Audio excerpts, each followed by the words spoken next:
Meus queridos irmãos, bom dia a todos mais uma vez, a graça e a paz do nosso Senhor e Salvador Jesus Cristo. Amém.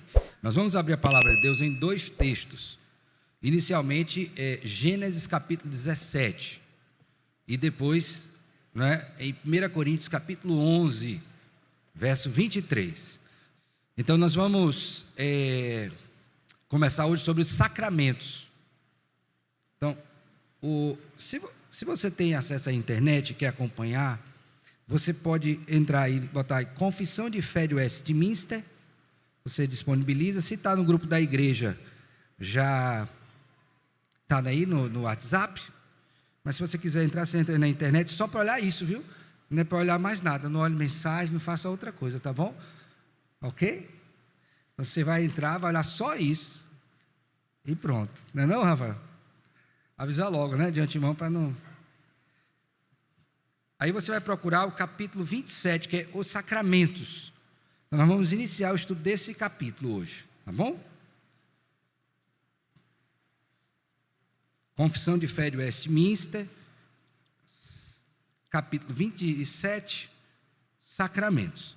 O texto bíblico que nós vamos ler, como eu disse, é Gênesis 17. Vamos ler a partir do verso 9 até o verso 14, e depois vamos ler também 1 Coríntios 11, 23. Esses dois textos inicialmente.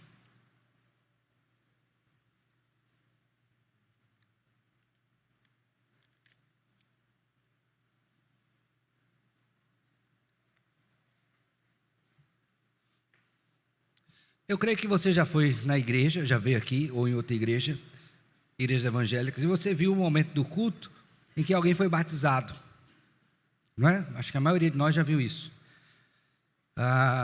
Além disso, você também já deve ter ido a alguma igreja em que chegou o momento de ministração da ceia, onde é distribuído o vinho e o pão, não necessariamente nessa ordem.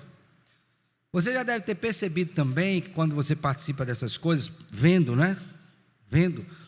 que alguns têm o privilégio de participar disso ativamente, não apenas vendo. Então eles são batizados. Outros da ceia recebem o pão e o vinho, e às vezes você vê assim: rapaz, por que uns participam, outros não participam? O que isso representa? Qual o significado disso para a minha vida? Quem instituiu isso? O que é isso que eles estão fazendo? Então, todas essas perguntas podem surgir na cabeça daqueles que estão em uma igreja, vendo essas coisas acontecendo, e são dúvidas pertinentes, e para as quais a palavra de Deus nos dá a resposta, porque estas coisas que me referi agora, o batismo e a ceia, foram postos pelo Senhor, instituídos pelo Senhor, para a sua igreja, de modo que, ao fazê-lo, a igreja ela está cumprindo o mandamento do Senhor, e ao mesmo tempo sendo beneficiada por aquilo que Deus deixou para o seu fortalecimento, para o seu crescimento espiritual e até para o seu testemunho também. Então, o nosso intento é que, iniciando este capítulo, nós consigamos ver estas coisas, porventura, se tiver alguma dúvida, tirá-las também, aquilo que for possível, para que a nossa fé ela seja fortalecida também nesse aspecto sacramental, entendendo o que o Senhor deixou para nós, para o nosso bem, como eu disse, para o nosso fortalecimento e para o nosso testemunho, de sorte que a igreja cresça nesse conhecimento e possa glorificar a Deus também quando participa destes sacramentos, tá bom? Inicialmente, vamos pegar pela ordem, vamos ler logo o Antigo Testamento, Gênesis capítulo 17. Nesse texto você tem a instituição da circuncisão, ok? A circuncisão. O que era a circuncisão? Era o corte do prepúcio daquele que nasceu ali sendo israelita. Isso deveria acontecer até o 8º dia, ok? Então ele tinha essa sua circuncisão feita só do sexo masculino, é bem verdade, tem que se dizer isso. E também, após essa instituição, tem uma outra, que aí já é quando o povo está saindo do Egito, que é a Páscoa, que nós vamos ver também, tá bom? Então vamos começar desta, depois para o Novo Testamento, e a gente vai procurar esclarecer. Gênesis 17, 9, diz assim: Disse mais Deus a Abraão: Guardarás a minha aliança, tu e a tua descendência no decurso das suas gerações. Grife bem a palavra aí, aliança, tá? Esta é a minha aliança, que guardareis entre mim e vós e a tua descendência. Todo macho entre vós será circuncidado. Circuncidareis a carne do vosso prepúcio. Será isso por sinal de aliança entre mim e vós. O que tem 8 dias será circuncidado entre vós. Todo macho nas vossas gerações, tanto escravo nascido em casa, como comprado a qualquer estrangeiro, que não for da tua estirpe. Com efeito, será circuncidado, nascido em tua casa e comprado por teu dinheiro. A minha aliança estará na vossa carne e será aliança perpétua. Viram aí a importância da palavra aliança? Quantas vezes ela se repete nesse texto? 14. O incircunciso, que não for circuncidado na carne do prepúcio, essa vida será eliminada do seu povo, quebrou a minha aliança. Agora vamos para 1 Coríntios 11, 23, que diz assim, vou ler a partir daí.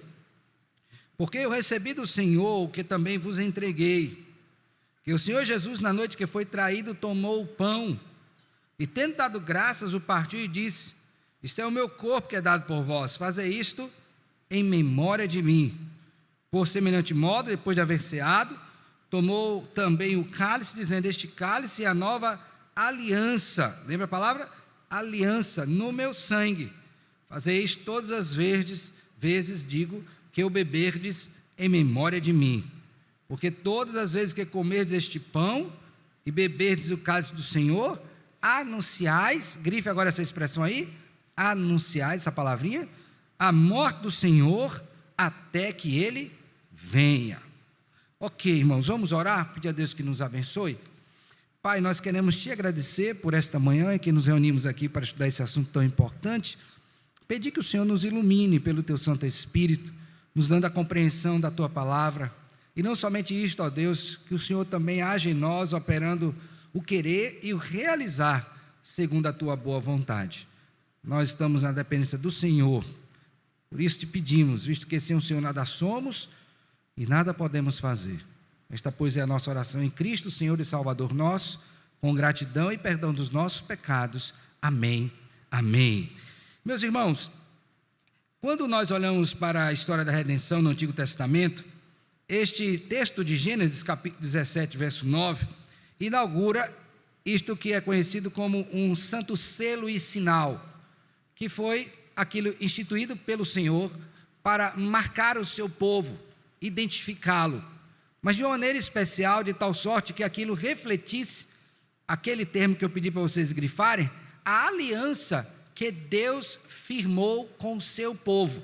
Lembre que a direção é sempre essa, Deus em direção ao seu povo e não o povo em direção ao Senhor. Então Deus volta-se para o seu povo e firma uma aliança com esse povo, e aquele sinal e selo que apontava exatamente para esta aliança que é espiritual, neste caso específico era qual? A circuncisão, que era o corte do prepúcio da criança que nasceu, todo sexo masculino, aos 8 anos de idade. E aí eu queria que você voltasse seus olhos aqui para esse texto, para algumas coisas que eu gostaria de chamar a sua atenção. A primeira delas está nesse sentido, de que é uma aliança que ela precisa ser guardada, guardada é no sentido de observada, você não pode deixar de fazer isto, ok? Segundo a ordenação do Senhor.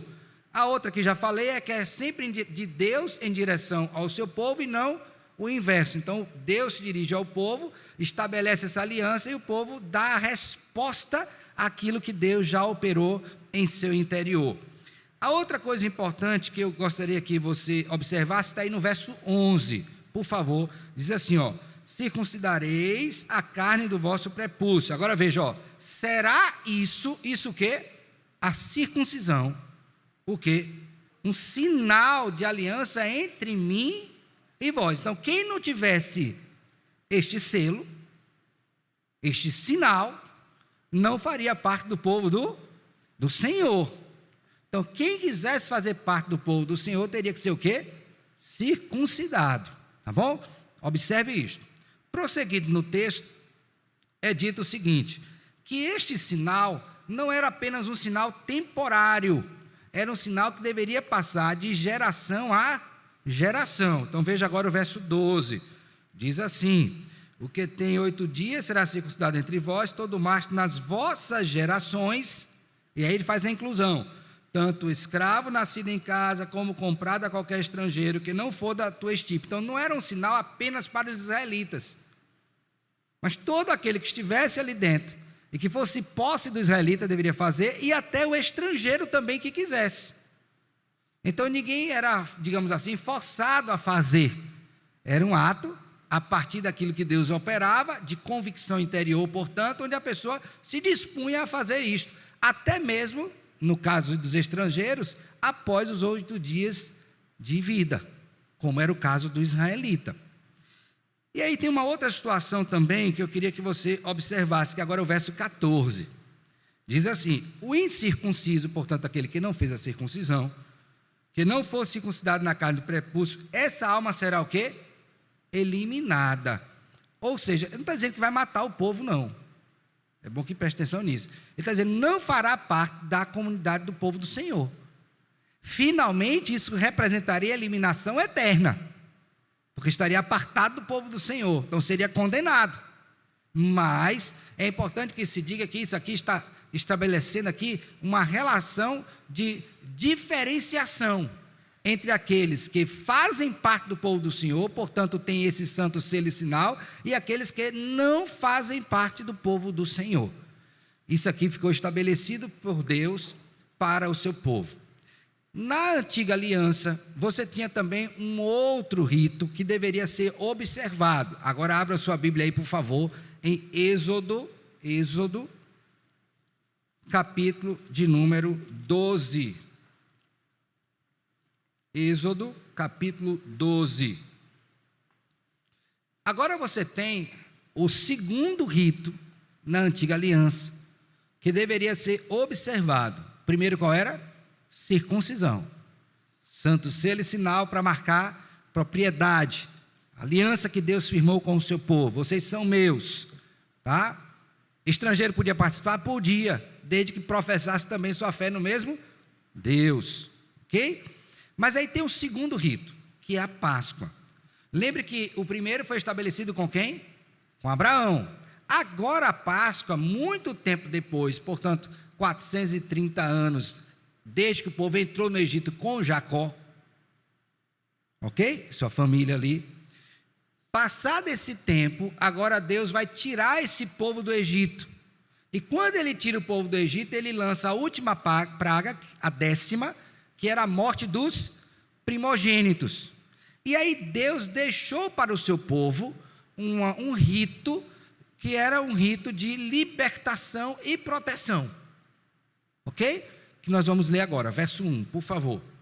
Disse o Senhor a Moisés, lá foi com quem? Com Abraão, agora com quem?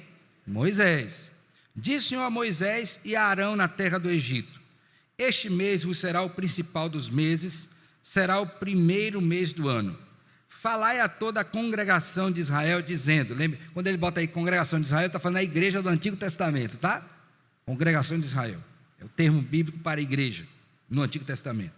Dizendo, aos 10 deste mês, cada um tomará para si um cordeiro, segundo a casa dos pais, um cordeiro para cada família.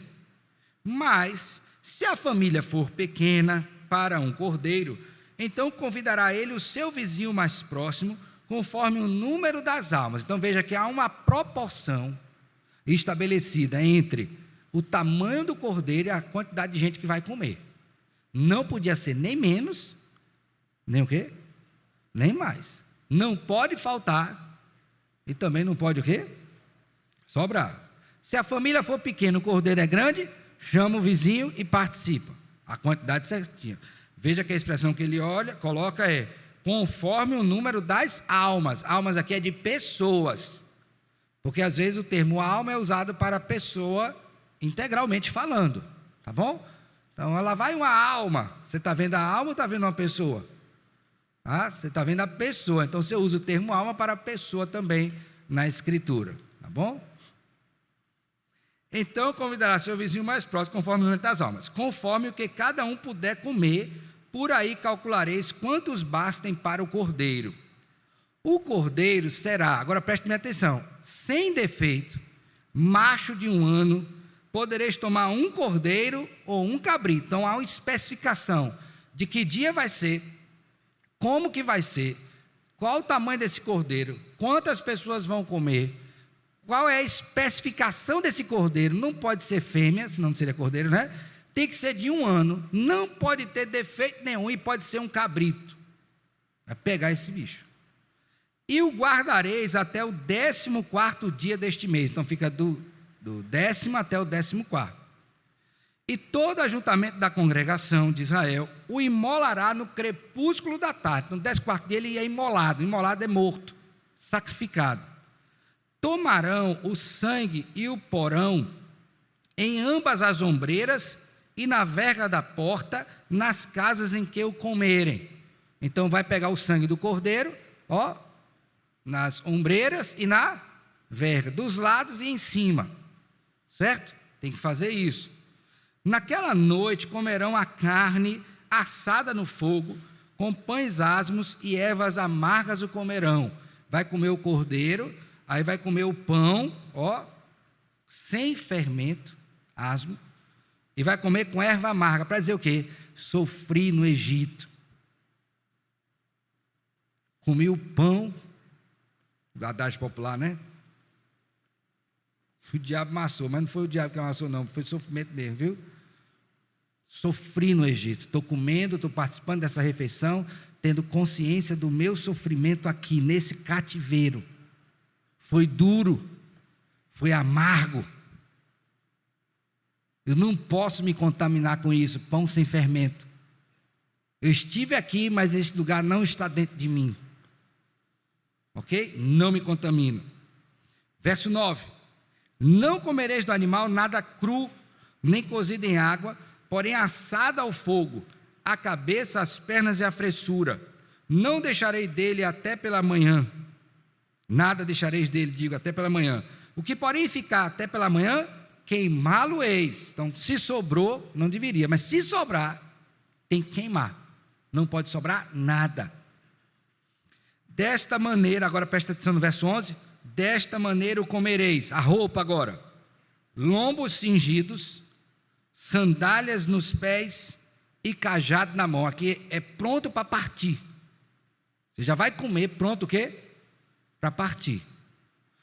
Quando eu li esse texto, fiquei pensando, na hora que a gente come a ceia, né, que participa da ceia, você come pensando que vai partir? Senhor, estou alimentado pelo Senhor, estou pronto para partir. Sandália nos pés, roupa nos lombos, lombos cingidos e cajado na mão. Estou pronto para partir, Senhor. Partir para onde? Para o mundo de novo? Para estar com Ele. Não é uma bênção? Pronto para partir. Agora observe bem, comê-lo-eis à pressa, ou seja, sai logo daí, não fica aí. Aí é lugar de escravidão. Qual é o lugar de escravidão? O Egito. Sai daí, sai ligeiro, tem lugar melhor para você do que aí. Coma à pressa.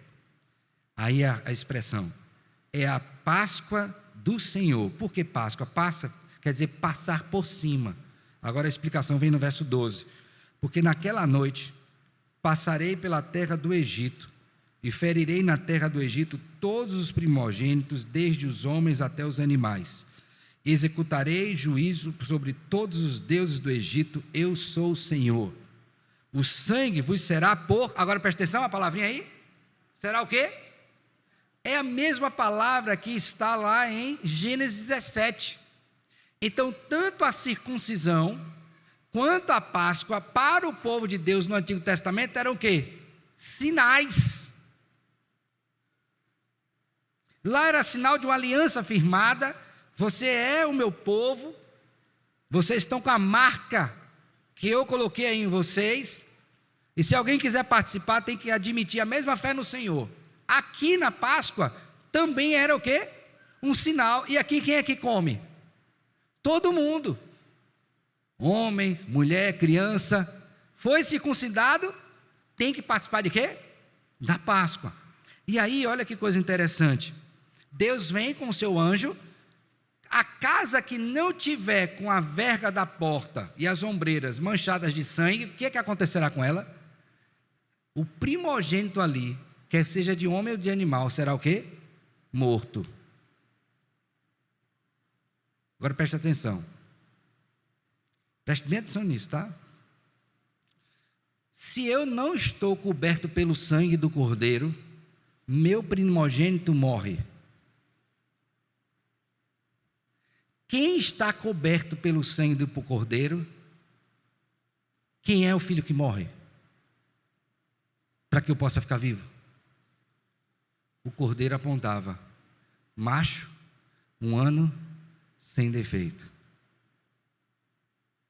Então esse já era um sinal de que haveria de vir, da parte de Deus, aquele que é perfeito, que haveria de derramar o seu sangue, para que nem o meu, nem o dos meus descendentes fossem o quê? Derramados.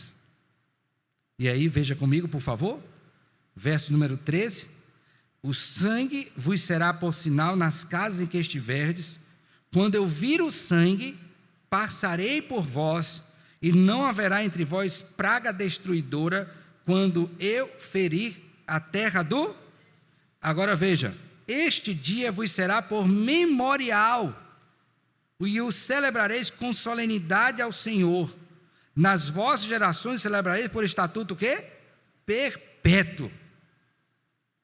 Entenderam?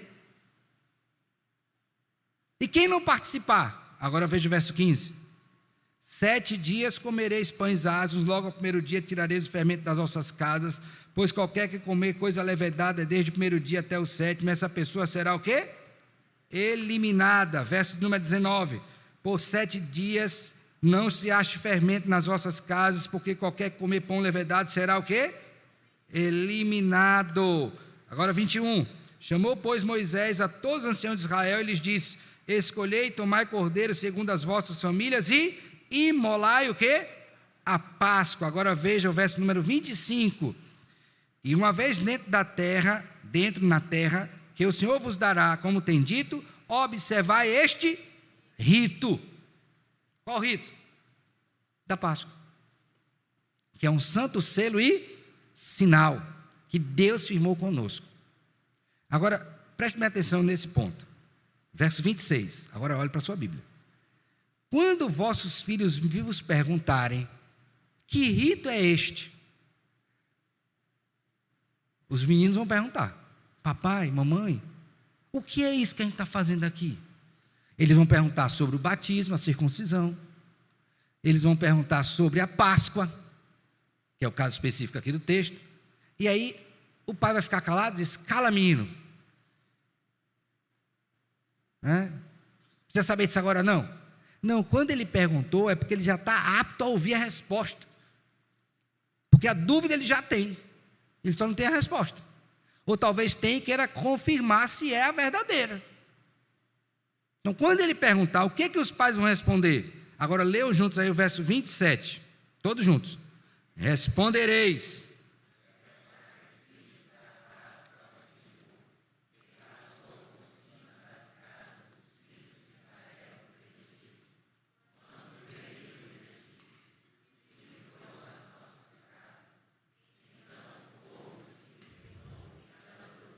Está vendo? Então, meu filho, sabe o que foi isso? Agora você imagine isso séculos depois, eles ministrando, e o menino pergunta: diz, filho, sabe o que aconteceu lá no Egito? Papai, vovô, bisa, estava preso, passou um monte de ano lá, e Deus com mão forte, braço estendido, libertou a gente, meu filho, por meio daquele sacrifício que ele haverá de realizar.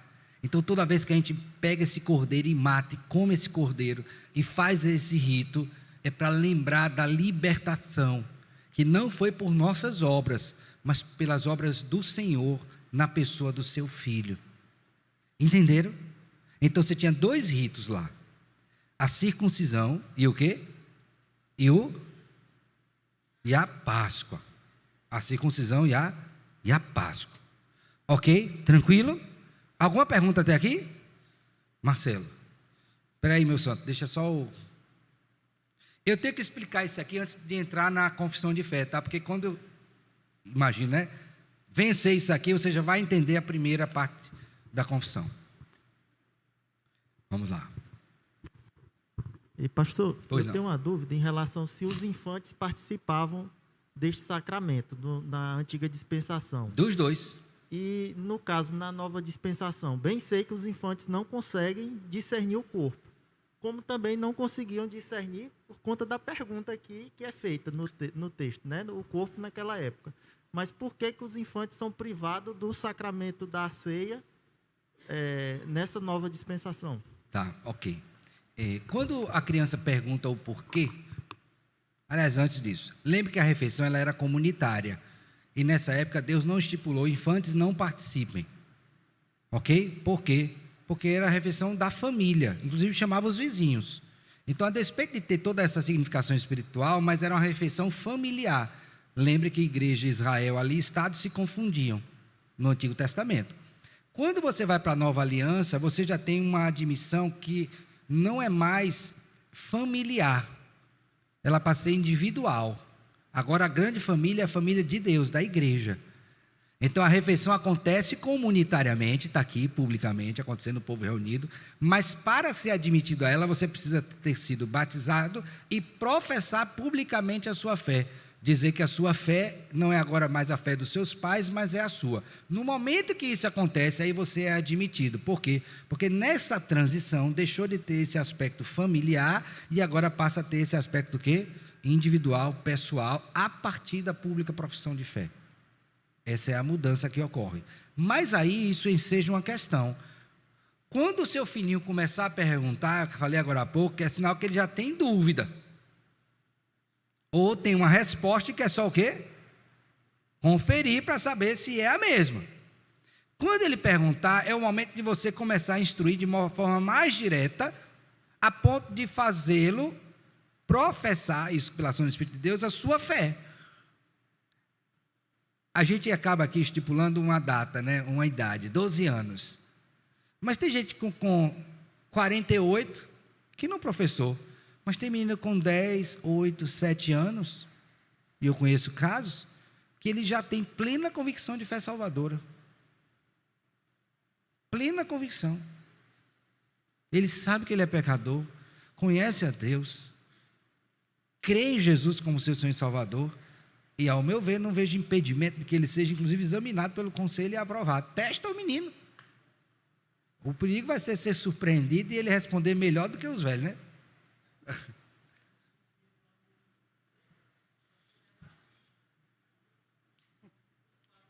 Não tenho dificuldade. Nunca chegou nenhum caso na nossa igreja, mas se chegar, até porque prevalece essa orientação, né? 12 anos, 12 anos.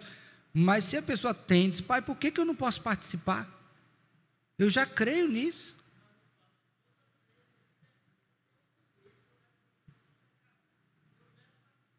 Pois então, não vejo dificuldade nenhuma. Ok? Irmã Rosa ia falar alguma coisa. Pastor, é porque a Bíblia deixa bem claro que a circuncisão era feita do sexo masculino, né? Sim. A circuncisão foi substituída pelo batismo de hoje, né? Vou falar já isso. Mas as mulheres, como é que ficavam naquela época? Elas não faziam circuncisão, lógico, Não, né? Como é que ela- ficava a situação delas? Porque elas estavam debaixo da tutela do homem, nesse sentido espiritual. Lembra, a mulher solteira, até casar, na tutela de quem? Casou, vai para de quem? Divorciou, volta para quem? Então ela nunca está desguarnecida. E isso é a representação funcional que temos na aliança de Deus. Sempre o homem. Por isso, nós, homens, temos um papel importantíssimo na nossa família. E se nós negligenciarmos, pode ter certeza que vem sobre nós. Isso ainda hoje. Isso vale para todos nós, viu? A começar daqui, ó. Papel importantíssimo. Deus nunca tirou isso. Então, se você negligenciar, meu filho, aperte o cinto. Que a responsabilidade é sua. Você que tem que ser em sua casa sacerdote. Não tem sacerdotisa, não tem profetisa, não tem rainha. Tem rei, tem sacerdote, tem profeta segundo Cristo. Lembre disso. E uma mulher sábia vai desejar ter um marido assim. Pense bem nisso. Pensemos, né? Que agora eu já falei das mulheres também. Homens e mulheres. Até aqui tranquilo? Alguma pergunta? Agora vamos pensar, tá? Na circuncisão, o prepúcio era cortado, sangue derramado para entrar em aliança. Ok? Tranquilo isso? Na Páscoa, sangue derramado para não ser o quê? Consumido. A pergunta que eu vou fazer para você é a seguinte: que sangue deveria ser derramado para que eu pudesse ter essa aliança com Deus e a perpetuação disso, confirmada e reconfirmada pela ministração da Páscoa? Que sangue? Muito óbvio, né? Qual sangue? Qual sangue? Alto. O meu? De quem? De Cristo. Então, quando Cristo vem e cumpre o que Deus então ordenou a ele, cumpriu tanto o rito da circuncisão, e lembre que Cristo foi circuncidado no 8º dia, e também foi batizado, como também cumpriu o rito da Páscoa. Porque quando João Batista avista o Senhor Jesus Cristo, o que é que ele diz? Eis o Cordeiro de Deus, que o quê? Tira o pecado do mundo. João identificou, ele viu ali o Cordeiro que haveria de morrer por mim, que foi representado ao longo de todos esses séculos por qual rito? Pela Páscoa. Então, quando Cristo vem e morre, não há mais necessidade de quê? Nem de circuncidar e nem de comemorar o quê? Páscoa. Por quê? Porque tudo isso foi cumprido em Cristo. Agora preste bem atenção, tá? Daqui até aqui, Antigo Testamento, que aqui tinha Páscoa e circuncisão. Cristo veio e cumpriu. Não há mais necessidade. O que é que vai ter daqui para cá? Para a circuncisão? Batismo. Nesse sentido, agora entram quem, irmã? As mulheres. Então, as bênçãos desses santos selicinais da nova aliança são maiores e mais amplas de seu significado do que era no antigo. Então, a circuncisão agora é substituída pelo quê? Pelo batismo. Ok? E a Páscoa é pelo quê? Pelo quê? Pela ceia. Então, hoje, desse ponto para cá, eu preciso me circuncidar de novo? Só se for por uma questão higiênica, por causa dos homens. Não é? Alguns advogam isso. Eu preciso matar um cordeiro, comer pão asno, comer com a sandália, cajado na mão. Você já me viu aqui com cajado na mão, comendo, lombo cingido? Não, porque foi cumprido em Cristo. Então eu não vou novamente fazer isto, porque Cristo já veio e já cumpriu. Houve essa transição do rito da antiga aliança para o da nova. Entendeu? Ficou claro? Tem pergunta? Agora, olha a sua confissão de fé aí, a primeira sessão, por favor. Quer perguntar antes de ler ou depois? Quer perguntar antes? Pergunte. Fica preparado aí para ler a primeira sessão enquanto ele pergunta. Só um instante. O batismo que João Batista fazia. Perfeito. Que não tinha, tinha circuncisão, mas Cristo ainda não tinha ensinado, né, o batismo. Perfeita a sua pergunta. Lembra que João Batista está ali num período que está da inauguração da nova aliança. Então, naquele período de intercessão, você tem casos que, se fôssemos observar hoje, não precisava, mas precisava, porque é o período de transição. Então, por exemplo, batismo. Você vai ver lá Timóteo, que era filho de um judeu, filho de uma judia com pai grego, sendo circuncidado depois de Cristo. Por quê? Era um período que transicional. E das duas coisas acontecendo ali ao mesmo tempo. Quando Cristo vem e passa, aí você já vai diluindo, e aí só tem agora estabelecida as duas que ficam até hoje, que no caso é o batismo e a ceia. Então, nesse período admite-se, por ser uma faixa ali específica, transicional. Tá bom? Mais alguma pergunta? Beleza, então vamos ler aí a seção 1, tá? Quero que vocês leiam juntos, por favor. Seção 1, capítulo 26, tá? Vamos lá? Os sacramentos são santos sinais e selos do pacto da... Para aqui comigo. Pastor, santos sinais e selos entendi, mas do pacto da graça? Mas a graça não vem com Cristo antes da lei? Não, no Antigo Testamento já era pacto de quê? Da graça. A graça não veio quando Cristo veio, ele só veio confirmar aquilo que já havia sido dito por ele mesmo. Então, no Antigo Testamento, a pessoa era salva pelas obras ou pela graça? Vou perguntar de novo, quero ver sua resposta. No Antigo Testamento, as pessoas eram salvas pela prática das obras ou pela graça? Pela graça. Depois da queda, não tem quem seja salvo por obras. Então lá, a circuncisão já era uma manifestação de graça. A Páscoa já era uma manifestação de quê? De graça. Estão entendendo? Ou não? Então vamos lá. Os sacramentos são santos, que vem da parte de Deus, natureza, divinos, sinais e selos do pacto da graça. Agora observe bem, imediatamente instituídos por quem? Por Deus. Então não foi uma instituição humana, foi divina. É algo sério. Aí ele diz, para quê? Agora observe os paras, tá certo?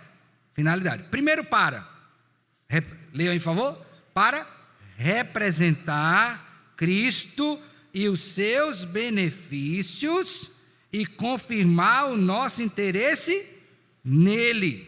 Então, primeira coisa, toda vez que eu vejo um sacramento, eu estou vendo ali uma representação de Cristo. Em que sentido? Cristo morreu por mim. Aqui não é como um católico, a missa é Cristo morrendo de novo. É uma representação daquilo que aconteceu de uma vez por todas. Não acontece mais. Então, toda vez que eu olho para o sacramento, eu digo, Cristo morreu por mim. Ele verteu sangue para que eu pudesse ter comunhão com Ele.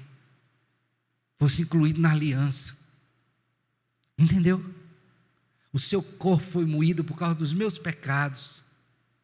O sangue que Ele derramou foi para a remissão dos meus pecados. Então, quando eu vejo isso, o que é que acontece? Eu estou rememorando. Cristo fez isso por mim. Por isso que você não deveria faltar nenhum dia que tivesse culto com sacramento. Também não é para faltar nos outros, não. Mas, especificamente, porque você é alimentado espiritualmente. Tá bom? Então, primeiro para representar a Cristo, seus benefícios, confirmar o nosso interesse nele. Segundo para, bem como para fazer, agora isso aqui é sério, hein? Uma diferença visível. Visível ou invisível? Entre quem? Entre os que pertencem à igreja e ao resto do mundo. Eita, pastor, então o que é isso? Preste bem atenção. Vai ter a ceia, tá? Aí na hora da ceia, o pastor vai falar as palavras de ordenação de sacramento. Olha, essa mesa não é a mesa da Igreja Presbiteriana do Brasil, ela é a mesa do Senhor. Portanto, todos os que estão aqui e que fazem parte da igreja visível, uma igreja genuinamente evangélica, que professam a Cristo como seu Senhor e seu Salvador, não somente podem, como devem participar, porque a ceia é um mandamento. Aí vem o presbítero distribuindo, tá? Aí passa o pão na sua frente, aí você pega, passa o vinho, é você?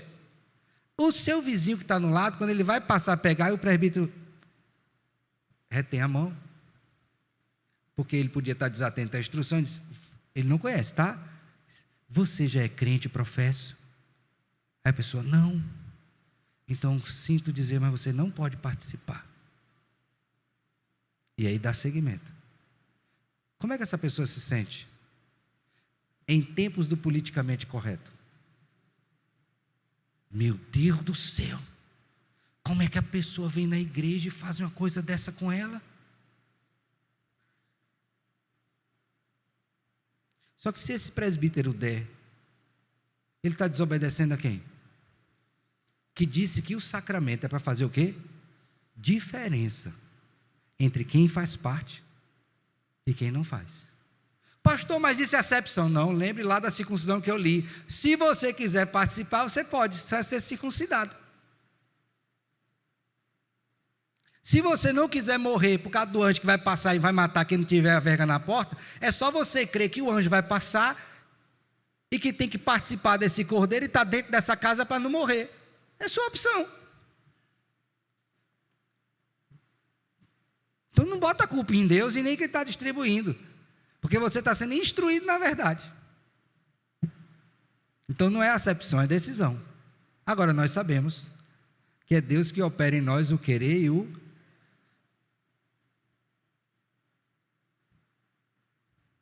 Então é para fazer diferença mesmo.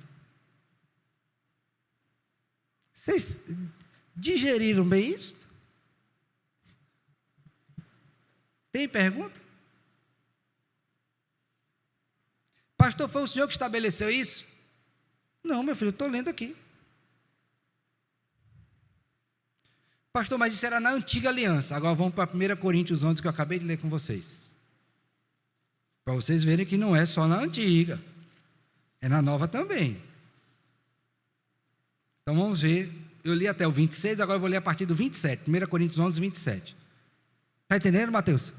Ô, Lucas, está entendendo? Tranquilo? Mateus também está entendendo, Mateus? Deus tem misericórdia de ti, não foi, Mateus? E de ti também, viu? 1 Coríntios 11, 26. Vamos lá? Olha só. Perdão. 27. Eu li até o 26, vamos ler o 27. Olha só. O que é que vamos ver agora? Pastor, essa questão da diferenciação não era só na antiga, não? Eu disse, não, meu filho, também é na nova. Como é que a gente vê isso? Observe bem. Por isso, aquele que comer o pão ou beber o cálice do Senhor indignamente, será réu do corpo e do sangue do Senhor. Aqui, essa indignidade, ele está falando dos crentes. Se você está comendo em pecado, se você está comendo sem discernir, você está comendo juízo. Então o alerta aqui é para os crentes também, em primeiro lugar, que a faxina começa dentro de casa, não é não? Então, esse é o ponto. Verso 28. Examine-se, pois, o a si mesmo, e assim coma do pão e beba do cálice. Pois quem come e bebe sem discernir o corpo, come e bebe juízo para si. Eis a razão porque há entre vós muitos fracos e doentes, não poucos que dormem. Porque se nos julgássemos a nós mesmos, não seríamos julgados. Mas quando julgados, agora preste bem atenção, somos disciplinados pelo Senhor para não sermos condenados com quem? Com quem não participa.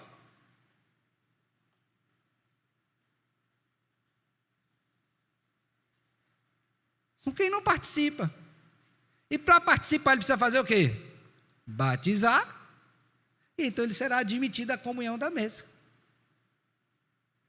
Então, tanto na antiga quanto na nova, o princípio prevalece. Só pode participar quem é do povo do Senhor. Então, um dos propósitos não é só representar e apontar para Cristo, mas é também fazer uma diferença entre quem é povo de Deus e quem não é povo de Deus. Tem perguntas? Nada? Terceiro e último propósito. Voltemos agora para a confissão de fé, tá? Então, primeiro, representar a Cristo e seus benefícios. Segundo, diferenciar. E a última, e solenemente obrigá-los ao serviço de Deus em Cristo, segundo a sua o quê? Agora é para os crentes, tá? Pastor, eu entendi que representa Cristo, Entendi que faz uma diferença, mas para além disso, para que serve? Para me obrigar como crente a servir mais ao Senhor. Então, quando eu participo da ceia, ou quando eu vejo um batismo, ali eu tenho renovado o meu compromisso com Deus. De quê? De servir. Servir com alegria. Ficou claro? Alguma pergunta? Nada? Diga, irmã, amém. Fale. Espera aí, filha, deixa aqui, irmã de ouro. Vai sair uma pergunta valiosa aqui agora. Veio da de ouro, né? Vamos lá. Bom dia, pastor. Bom dia, filha. É só voltar um pouquinho, pastor. Por favor.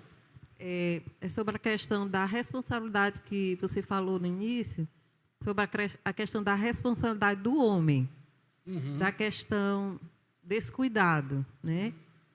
E quando esse cuidado é omisso? Negligenciado. Isso.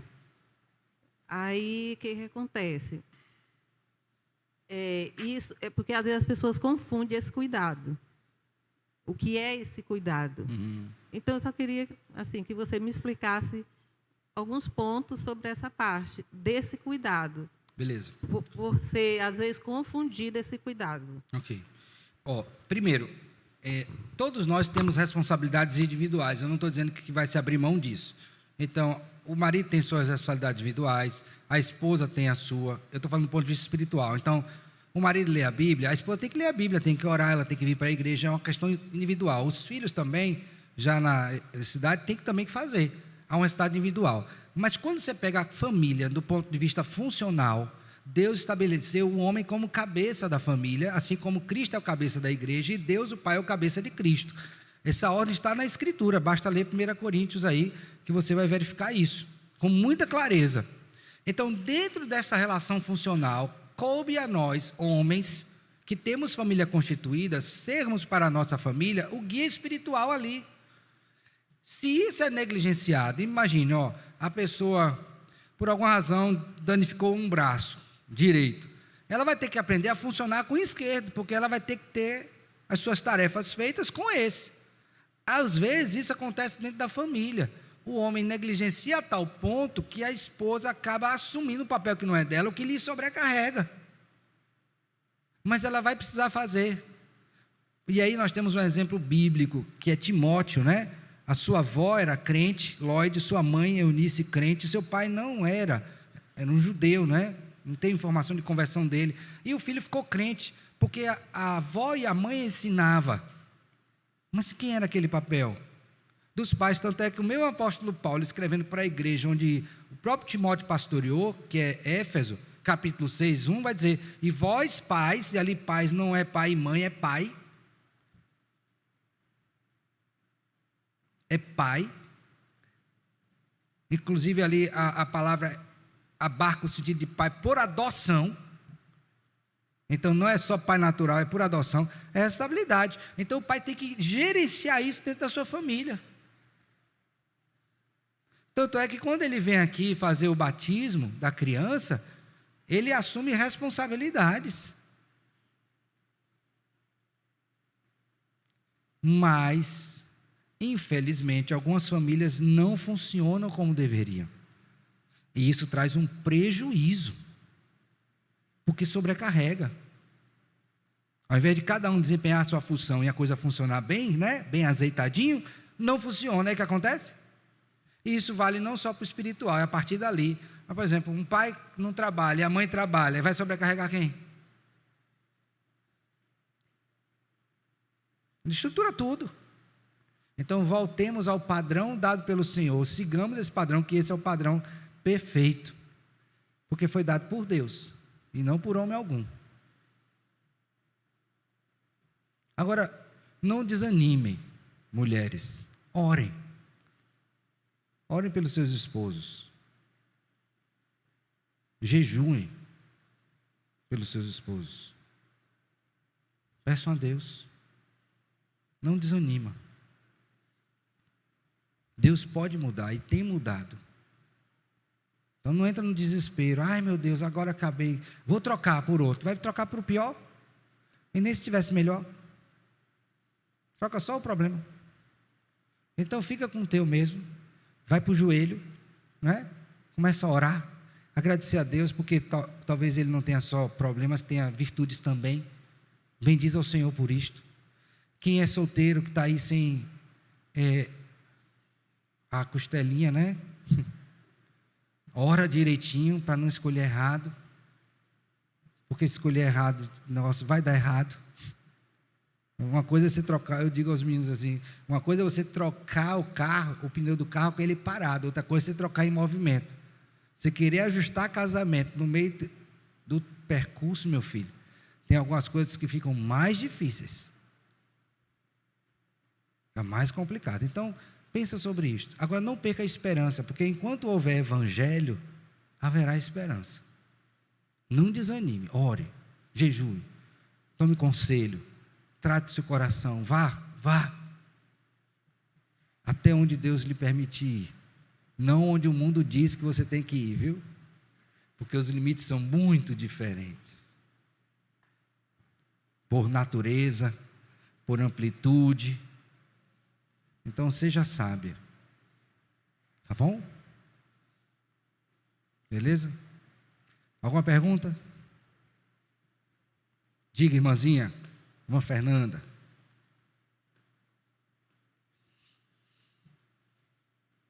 Bom dia, pastor. Bom dia, Pastor, a minha dúvida é em relação à palavra Páscoa, o termo Páscoa. Eu já ouvi um pastor comentando que a Páscoa era comemorada, né, naquele tempo, que hoje em dia a gente usar o termo de comemorar a Páscoa seria errado, já que ela foi substituída pela ceia.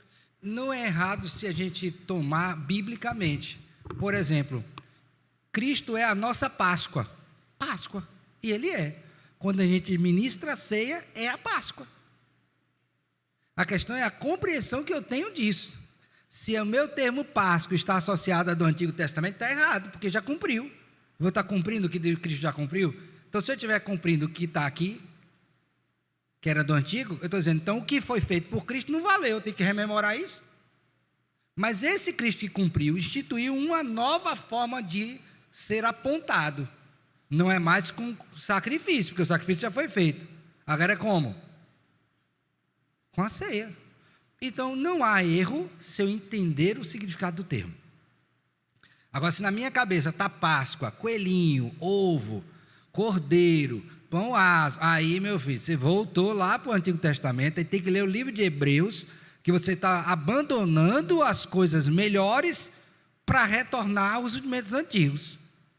E ali foi uma carta, Hebreus, para mostrar exatamente isso para judeus que foram cristianizados e agora estavam querendo voltar para os ritos do judaísmo.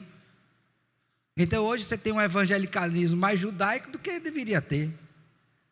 Até os judeus já foram condenados por isso, no sentido de dizer assim, não faz isso, está errado. Isso é pecaminoso, vocês estão querendo crucificar Cristo de novo? Entendeu? Entenderam? Olha, o evangelho é mais simples. O que é mais simples? Eu pegar vinho, botar num cálice e o pão e distribuir, ou eu trazer um cordeiro berrando aqui, pegar uma faca e imolar e aspergir sangue para todo mundo e passar? O que é mais simples?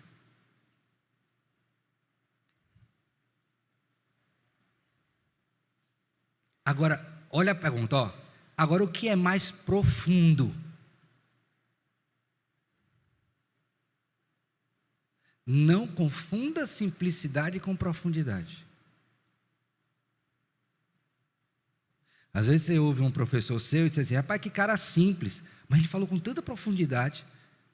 Uma coisa não tem nada a ver com a outra. Tem gente que é complexo e é raso.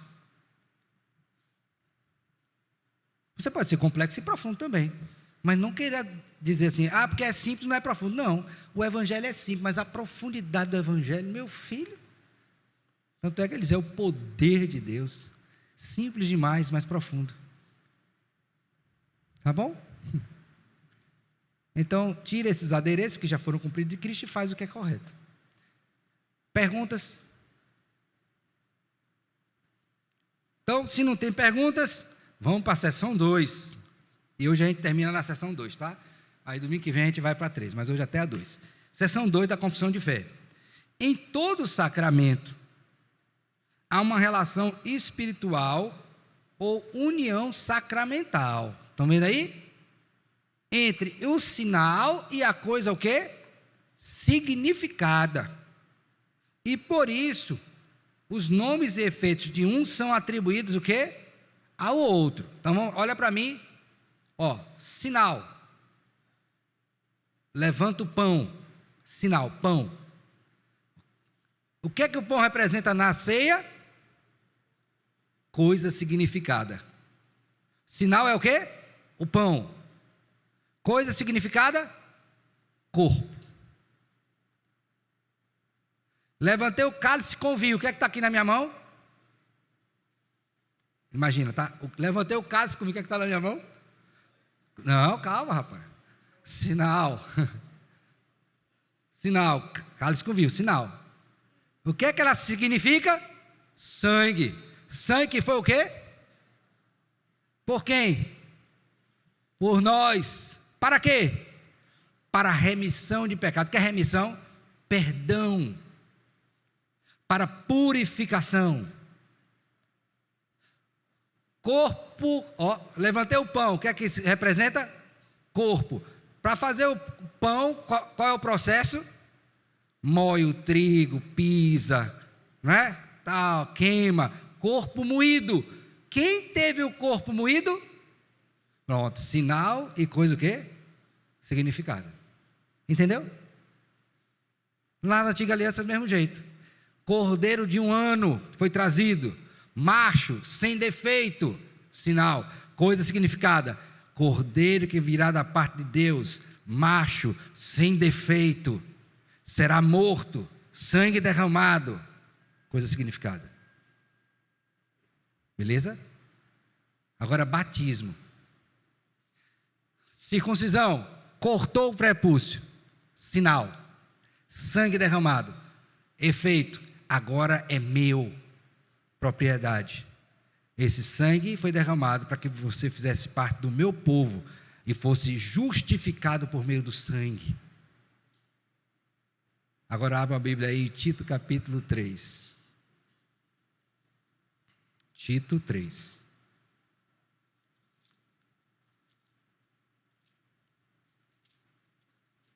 Abriram?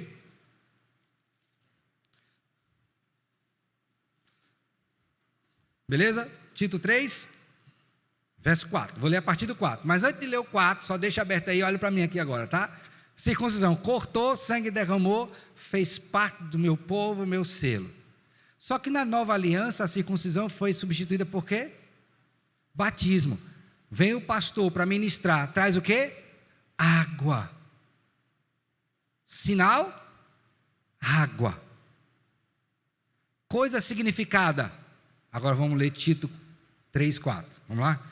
Quando, porém, se manifestou a benignidade de Deus, nosso Salvador, e o seu amor para com todos, não por obras de justiça praticadas por nós, mas segundo a sua misericórdia, ele nos salvou mediante o lavar regenerador e renovador que ele derramou sobre nós ricamente por meio de Jesus Cristo, nosso. Então, esse rito de água é por meio de Jesus, o que ele fez. Lembra do sangue que foi derramado? E quando essa água vem sobre mim, coisa significada, é o lavar renovador e o que? Regenerador. O que é isso? É a circuncisão, não mais do prepúcio, mas de que agora? Do coração. Porque ele vai dizer, israelita não é o que é cortado no prepúcio, mas é o que é circuncidado onde? No coração. Romanos 2,15. Sinal, coisa significada. Ficou claro? Tem perguntas? Nenhuma? Então, toda vez que você chegar aqui na igreja que tiver um batismo, o que é que você vai pensar? Você já foi batizado, tá? 2 casos eu vou dizer. Você já foi batizado e você está vendo o batismo. Você vai relembrar o quê que aconteceu com você? o seu batismo. Disse: Senhor, assim como o Senhor teve misericórdia desse que está sendo batizado, o Senhor teve de mim também. O Senhor me lavou, o Senhor me renovou. Bendito seja o teu nome, Senhor, que bênção. Ah, Pai, eu quero renovar o meu compromisso com o Senhor, porque o Senhor me trouxe à memória o que o Senhor fez por mim. Está vendo? Por isso você tem que estar aqui no batismo. E tem que se alegrar quando alguém é batizado, porque ele é beneficiado e você também. Agora você veio aqui e você não é crente, está ouvindo o evangelho e tal. Deus está trabalhando na sua vida. Aí você vê o batismo. Eita, rapaz, eu queria tanto fazer parte. Por que eu não posso? Aí você sai dali o quê? Inquieto. Por que ele pôde e eu não posso? Aí vai procurar o pastor Alex ou o pastor Alexandre lá na porta perguntar. Aí eu vou marcar uma agenda contigo para lhe explicar o evangelho de Gênesis e Apocalipse, para ver se o Espírito abre o seu entendimento, entende, e você diz: semana que vem eu quero participar da classe de catecúmenos. Eu quero batizar. Lembra do eunuco? Filipe eunuco? Estava na carruagem. Era uma carruagem? Eu não sei se o termo é carruagem, mas estava andando com o cavalo, uma charrete lá. E aí Filipe se aproxima por ordem do Espírito e pergunta: compreendes o que vês lendo? Ele estava lendo Isaías. Disse: como é que eu vou entender se o quê? Não tem quem me explique. Entra aí. Ele entrou, explicou.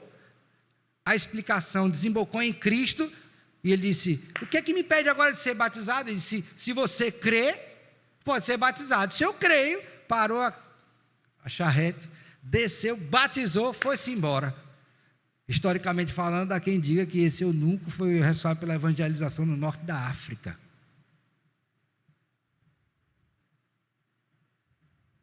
Está vendo? Então, isso tudo acontece, porque no momento do culto, tudo é espiritual aqui, irmãos. Não tem nada aleatório, inclusive o sacramento. A Jéssica fala, depois eu vou explicar da ceia. Vai.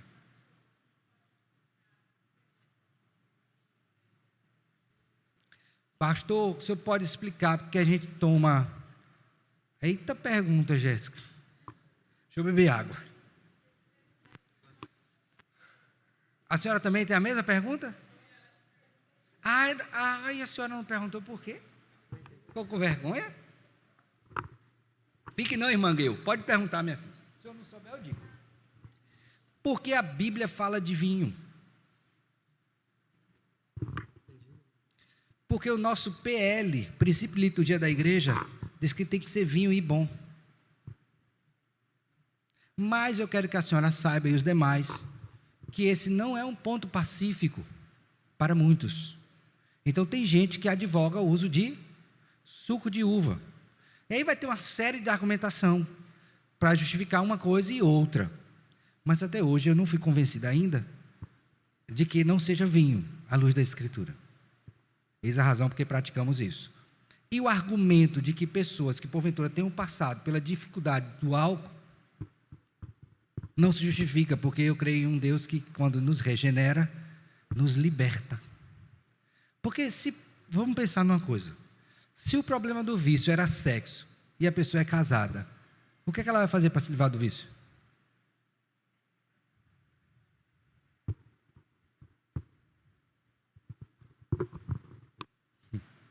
Se o problema do vício é trabalho, tem gente viciada em trabalho? Sim ou não? Aí diz: você está viciado em trabalho, agora você não pode dar o primeiro gole, ou seja, você não pode trabalhar a primeira hora. Você vai fazer o quê? Vai ver de quê? Quem não trabalha também não coma. Agora eu reconheço que existem questões de ordem fisiológicas que precisam ser observadas, mas elas não são determinantes. Porque o coração é determinante. Nada além disto. Isso é duro, é difícil, tem muita divergência, mas é o que a Bíblia nos ensina. E eu creio nisso, firmemente. E já vi Deus operar com grande poder e transformar pessoas. Creio nisso. Ok? No dia que eu não creio, pode me tirar daqui. Porque não importa mais pregar. Porque a esperança do evangelho, meu filho, não se acaba. Quanto tempo uma mãe ora por um filho?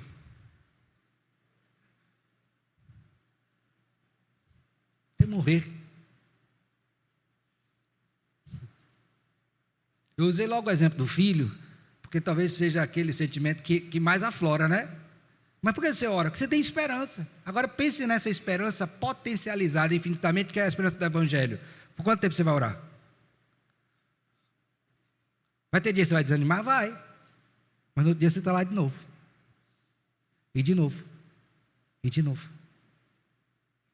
Com sua família. Então, creio nisso. Respondeu, irmã Guel? Agora um detalhe importante, viu?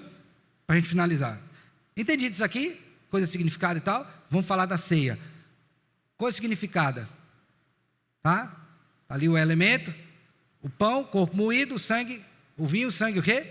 Derramado. Quando eu participo da ceia, eu tenho que ter parte no corpo e no sangue. Então eu tenho que tomar os dois elementos. Eu tenho que comer o pão e eu tenho que beber o quê? O cálice. Entenderam, irmãos? Então eu não posso só tomar um e depois não tomar o outro. Pastor, mas eu estou tomando remédio controlado.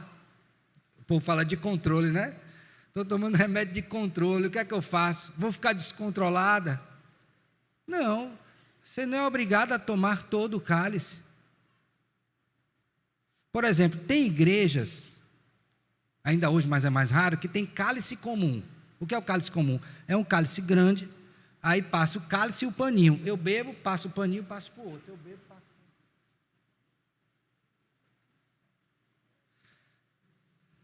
Eu estou vendo o pessoal fazer assim a cara de elogio, né? Mas é assim mesmo. Aí eu pergunto, e se aquele camarada que passou a boquinha no pano ali, né? E quer dar um gole mais forte? Um bica, participou. O outro deu a golada grande. Qual é a medida? Não tem a medida. A questão é de participação, assim como a medida da água. Mergulho ou aspejo? Discernimento, irmãos. Não é obrigado a tomar tudo. Pastor, lei seca. Por favor, não estou dizendo para você sair bebendo e dirigindo. Não estou dizendo isso, por favor. Né? Até o irmão disse, pastor, dia de ceia vai botar uma blitz aqui na porta. Eu disse, vai todo mundo embora para casa andando. Se o problema é esse, vai andando. Ou então a igreja freta um 11 e leva todo mundo com o motorista sem ter bebido. Resolvido o problema. Qual o problema? Nenhum. Mas ele acha que se tomar aquele cálice, o bafão vai pegar, e eu não sei, eu teria que estudar, eu até consultar uma pessoa amiga que trabalha com isso, para saber a medida. Porque eu vou botar a dose certinha, para não ter desculpa. Então pensem, meus filhos, e perguntem ao pastor, pelo amor de Deus, não fique com a dúvida não. Não vai enduvidado para casa não, que você vai se prejudicar. Pergunte, enduvidado é neologismo, tá? Pergunte. Se eu não souber, eu vou procurar saber para lhe responder.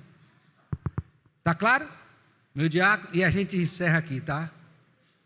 Pastor, eu quero saber se é correto a pessoa não está em disciplina, ela se omitir de participar da ceia por algum motivo que ela acha que pecou. Eu pequei, estou assim e não vou participar da ceia. Deus sonda o nosso coração. A ideia é que você, antes de participar da ceia, resolva o seu problema. Isso é bíblico. Mas tem situações que você não tem como resolver. Então imagine que você contraiu um problema lá na Coreia, no Japão, e você tem que ir lá resolver com a pessoa. Como é que você vai fazer? Ligar no certo. Como é que você vai fazer? Vai deixar de participar? A disposição do seu coração, de você dizer assim, eu quero resolver isso, me dê condições de fazê-lo. Da sinceridade do coração, Deus se agrada. Ele vai sondar você e vai saber. Portanto, o que deve nos afastar da disciplina é só se eu tiver sido disciplinado. Fora isso, não. O caminho é resolver o problema antes de participar. Ok? De outro modo, não faça. Por favor, não faça isso.